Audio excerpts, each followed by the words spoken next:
नमस्कार, मैं हूं सुरेश फौजदार। आप देख रहे हैं राजस्थान तक।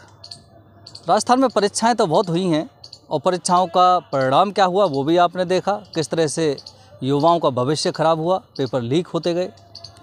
लेकिन युवाओं का भविष्य तो खराब हो गया, लेकिन कुछ महीने बाद एक बहुत बड़ी परीक्षा राजस्थान की आने वाली है और वह परीक्षा युवाओं की नहीं, नेताओं की है।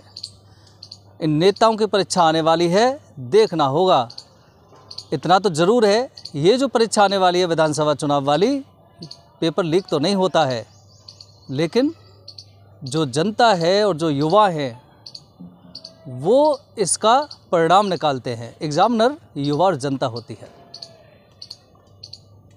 आपने देखा होगा किस तरह से घटनाक्रम हो रहा है पूरे राजस्थान में, और ख़ासकर कर्नाटक चुनाव की हार के बाद संकेत ये भी मिल रहे हैं कि बीजेपी राजस्थान में होने वाले विधानसभा चुनावों में कोई रिस्क लेना नहीं चाहती। उनको पता है कर्नाटक को खो चुके हैं, राजस्थान को खो देंगे तो बहुत बड़ी दिक्कत हो जाएगी। इसलिए संकेत ये भी मिल रहे हैं कहीं ना कहीं कि बीजेपी पुराने चेहरों पर ही दाव लगा सकती है। वसुंधरा राजे को जो अब तक अलग थलग माना जाता रहा है, चर्चाएं अफवाहें चलती रही हैं कि वसुंधरा राजे को बीजेपी ने दरकिनार कर रखा है। इशारे ये भी मिल रहे हैं कि बीजेपी को अब लगता है कर्नाटक चुनाव की हार के बाद कि राजस्थान को फतेह करना है तो वसुंधरा को चेहरा बनाना होगा। कहीं ना कहीं जो पुराने नेता हैं, चाहे शिवराज सिंह चौहान हों या रमन सिंह हों या वसुंधरा राजे हों, बीजेपी को लगता है ये वो चेहरे हैं जिनके इन चेहरों के आधार पर विधानसभा के चुनाव लड़ना बहुत ज़रूरी है अगर सफलता पानी है तो। अगर ऐसे संकेत हैं तो इतना तो कहा जा सकता है कि जिस वसुंधरा राजे को अलग थलग माना जा रहा था, अब शायद किस्मत खुलने वाली है उनकी, और विधानसभा जो चुनाव होने वाले हैं राजस्थान में, उसमें बीजेपी का वो बड़ा चेहरा हो सकती हैं, उनके नेतृत्व में चुनाव हो सकते हैं। अगर ऐसा होता है तो वसुंधरा राजे के समर्थक जो विधायक थे, जो कहीं ना कहीं कुछ विधायक पार्टी से अलग थलग चल रहे थे, कुछ को निष्कासित कर रखा था, उन सबकी भी किस्मत खुल सकती है। क्योंकि वसुंधरा राजे अगर चेहरा बनती हैं तो फिर वो विधायक भी चुनाव लड़ेंगे। कहीं ना कहीं ये तो लगता ही है। और कांग्रेस की जहाँ तक बात हो रही है, 18 के चुनाव में आपने देखा बीजेपी की सप्लीमेंट्री आई थी विधानसभा चुनाव में। कांग्रेस पास तो हो गई मगर ग्रेस से पास हुई। ग्रेस से भी पास हुई, किसकी मेहनत थी, किस तरह का युवाओं का रुझान रहा, किस तरह की जनता का एक रुचि थी, एक नया चेहरा को देखने के लिए आतुर थे, वो अलग बात है कि जनता ने ग्रेस से पास तो करवा दी कांग्रेस, लेकिन जो चाहते थे वो नहीं हुआ, जिस चेहरे को चाहते थे वो नहीं हुआ। पायलट की उड़ान इतनी ऊपर उड़ चुकी है कि उनके जो विरोधी हैं अपनी ही सरकार में, वो उस उड़ान को बांधा पहुंचाना चाहते हैं और पर को कतरना चाहते हैं, लेकिन शायद उनके मंसूबे कामयाब नहीं हो पा रहे हैं। क्योंकि पायलट का जो प्लेन है वो काफ़ी ऊपर उड़ चुका है और काफ़ी तेज़ गति की उड़ान है, जिसको छू पाने की हिम्मत नहीं हो पा रही है। और कहीं ना कहीं अगर छू पाने की हिम्मत होती है, विरोधी जिस तरह से षड्यंत्र कर रहे हैं, और एक जो बताया जाता है, लोग कहते हैं कि सचिन पायलट के खिलाफ एक बड़ा षड्यंत्र चल रहा है। जो विरोधी खेमे के लोग हैं वो चाहते हैं कि सचिन पायलट जो कर रहे हैं उससे कहीं ना कहीं या तो पार्टी उनको निकाल दे या वो खुद चले जाएं, नई पार्टी बना लें। इस तरह की तमाम तरह की अफवाहें जनता के बीच में चल रही हैं। लेकिन पायलट कह चुके हैं कि मैं कांग्रेस नहीं छोड़ूंगा। हालांकि उनका ज़्यादातर दावा ये है कि जनता के साथ हूँ, जनता जो कहेगी जो करती है मैं उनके साथ हूँ, जनता की आवाज़ हूँ। घमासान तो चल रहा है काफ़ी समय से, लेकिन वो घमासान की जो अग्नि है वो और ज़्यादा प्रज्वलित हो चुकी है, क्योंकि उसमें घी डाला गया था धौलपुर की जनसभा में, और वहाँ जिस तरह से आरोप लगाए गए थे उनके बाद इस आग में घी डालने का काम हुआ और फिर वो आग भड़क गई, और आग भड़की ऐसी कि रोड पर आ पहुँची। सचिन पायलट ने तो पूर्ण रूप से ऐलान कर दिया है जनता के बीच में आकर जनसंघर्ष यात्रा चला करके, और ये ऐलान कर दिया है कि मैं जनता के साथ हूँ, ना थकूँगा, ना रुकूँगा, ना हारूँगा, पीछे हटूँगा नहीं।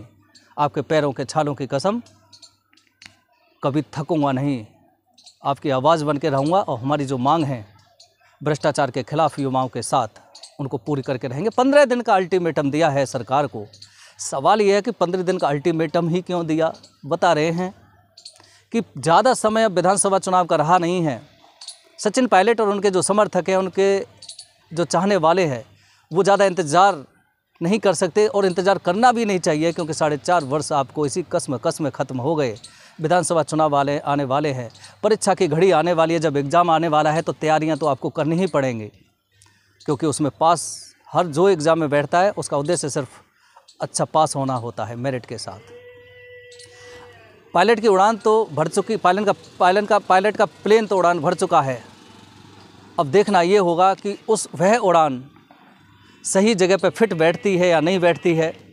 हालांकि तमाम तरह के वाक्यांश चल रहे हैं और बताया जा रहा है कि जल्दी ही परिणाम सामने आएंगे। कहा जाता है कि कांग्रेस इस आलाकमान इससे खफा है, सचिन पायलट की इस यात्रा से और जो वो मांग उठा रहे हैं उससे।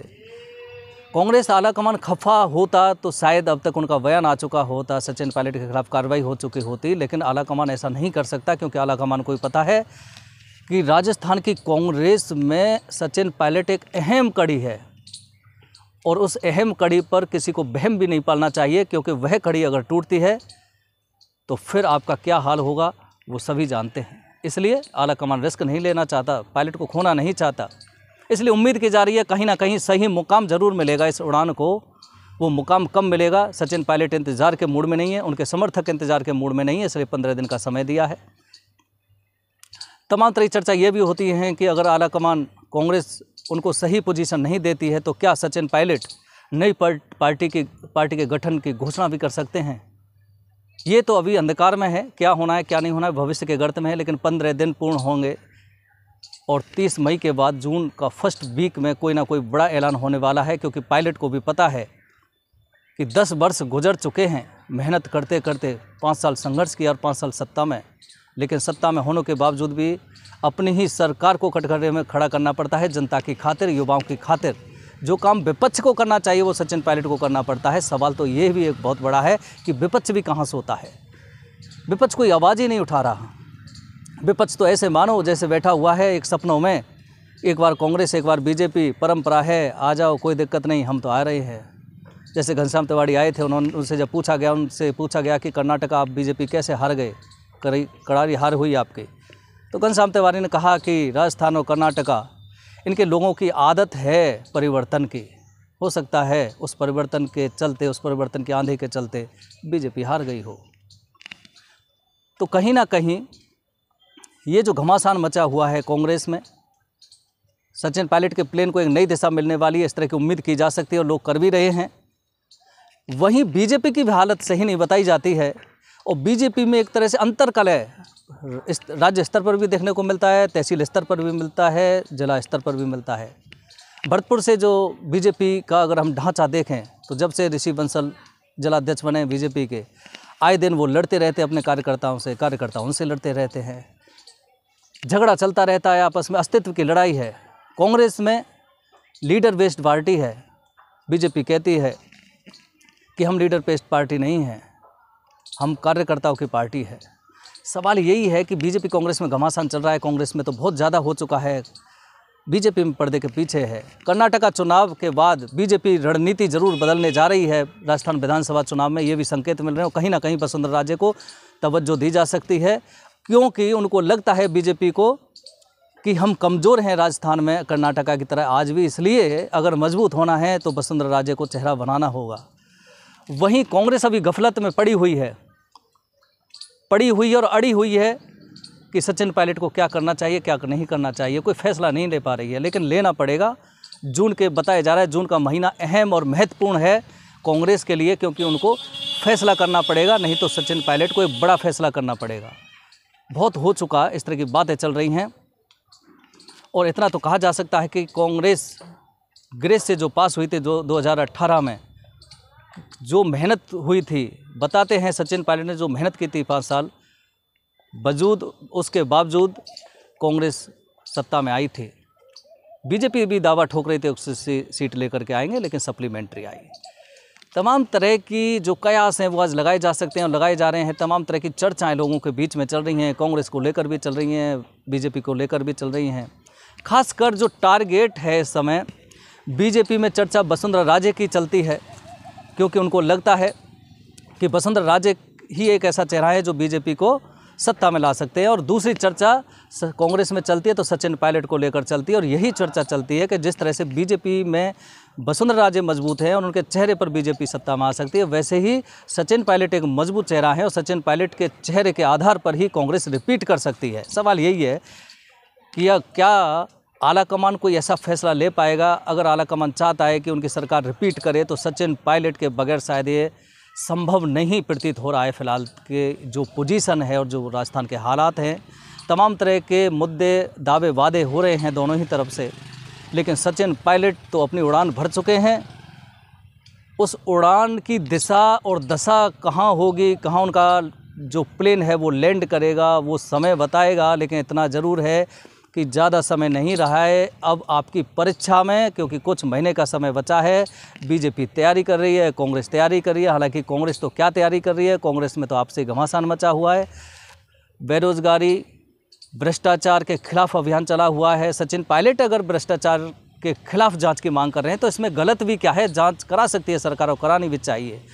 युवाओं के साथ जो पेपर लीक और जिस तरह से धोखा हुआ, उनके भविष्य को जो खराब किया गया, उनको अगर साथ देने की बात की जा रही है तो क्या गलत की जा रही है। क्या आलाकमान को नहीं लगता कि सचिन पायलट जो मांग उठा रहे हैं वो वाजिब हैं, और उन मांगों को अगर पूरा सचिन पायलट की इन मांगों को अगर सरकार पूरा करती है तो आलाकमान को नहीं लगता है कि उनकी जो पार्टी है वो मजबूत होगी। कहीं ना कहीं रिपीट होने के आसार हो सकते हैं। सचिन पायलट की मांग को पूरा कर दिया जाए, सचिन पायलट को एक अहम पद दे दिया जाए, जो उनकी पोजीशन है वो दे दी जाए, तो कांग्रेस इसमें कोई शक नहीं बहुत मजबूती से उभर सकती है।